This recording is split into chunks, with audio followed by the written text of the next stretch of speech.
मैं अभी बात करने जा रही हूँ वजाइनल यीस्ट इन्फेक्शन या फिर वजाइनल कैंडिडियासिस पे। बहुत सारी औरतों को कुछ सिम्टम्स होते हैं जैसे कि वजाइनल इरिटेशन और इचिंग। उनको वजाइना के अराउंड और वजाइना के अंदर बहुत ज़्यादा इचिंग हो रही होती है, ऑल द टाइम इरिटेशन हो रही होती है।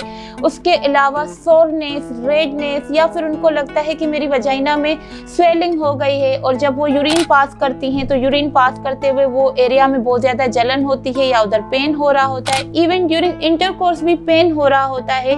तो ऐसे पेशेंट्स खुद को घर पे ट्रीट कर रहे होते हैं। घर पे वो क्या करेंगे कि कोई कोकोनट ऑयल यूज कर लेंगे या फिर डिटॉल से क्लीन कर देंगे, या फिर और घरेलू टोटके फिटकरी से क्लीन कर देते हैं, या कुछ और घरेलू टोटके इस्तेमाल करते हैं। मैं आपको बताती हुई जाऊं कि ये सारे सिम्टम्स वजाइनल यीस्ट इन्फेक्शन के हैं, वजाइनल कैंडिडियासिस के हैं। ये एक फंगल इन्फेक्शन होता है जिसको प्रॉपर ट्रीटमेंट के जरिए इलाज किया जाता है।